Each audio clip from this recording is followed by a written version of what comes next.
a new recipe using cabbage, ground meat, quinoa, as well as diced tomatoes. You want 1 medium cabbage. You want 1 pound of ground meat. You can use turkey, beef, or even pork if you choose. You want 1 14.5 ounce can of diced tomatoes. You want 3 cups of cooked quinoa, or you can use brown rice or white rice. You want 1/2 medium chopped onion. You want some cooking oil. You want crushed garlic, as well as a seasoning mix. In addition, you want a 1/4 cup of water for this particular recipe. So here's your tomatoes. You'll need this later on in the recipe. What you want to do is take a skillet and add 2 tablespoons of olive oil to your skillet.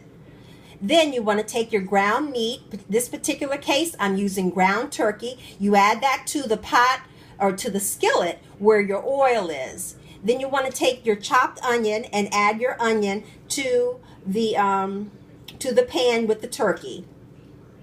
You want to take 1 tablespoon of crushed garlic and add that to the pan.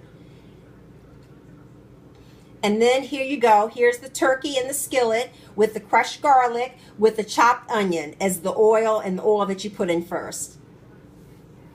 Here's your quinoa blend. In this particular case, I used a quinoa blend, quinoa, amaranth, as well as millet, but you can also use brown rice or white rice. You want 3 cups of either one type of grain, either the white rice, brown rice, or the quinoa. And here's my cooked quinoa. You want to take your cabbage and chop that up, not finely, but just cut it up in hunks as you see here. You want to take your cabbage and chop that up. Then here is the Italian seasoning that I used for my particular recipe. It's a very good seasoning, has a nice taste to it, and adds a great flavor to this particular recipe. So after I cooked my turkey, I added it to a larger size pan, because I'm going to add my cabbage, so I needed more space in my pan. So I added it to a larger pan, and I added my 1/4 cup of water to the turkey.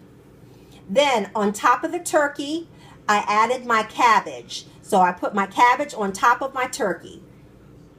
And then I put 2 tablespoons of that countryside Italian seasoning and put that on top of my cabbage. Then I opened my can of tomatoes and I put my tomatoes on top of my cabbage and seasoning. And here is everything in the pan. I covered it up. I cooked it on low for about 30 minutes. And there's the low heat that I cooked it on. I wanted to steam my cabbage completely. So I put it on low for about 30 minutes. Here's it, and it's cooked for about 30 minutes. You see, for the most part, the cabbage still is a little bit green, but it's thoroughly cooked at this particular point. And then at this point, I added my 3 cups of quinoa, and I allowed it to cook thoroughly. I allowed it to heat up thoroughly at this particular point. I add my quinoa to my cabbage and turkey mixture. And here is the finished product there in the pan. Here's the cabbage, the quinoa, the ground meat, the diced tomatoes, the onion, the cooking oil, the seasoning mix, the garlic, as well as the water. And here is it on the plate. I put it with the side of toast there, and it's a complete meal in basically one pot. You can actually cook it all in one pot if you choose. I used two pots in this particular case, but it's very, very tasty. It's a good recipe, simple, and it doesn't take much effort or a lot of ingredients. Please enjoy the recipe. Sign up for my YouTube channel so that you can be updated on other recipes and things that I come up with. And thank you so much. Enjoy. Bye.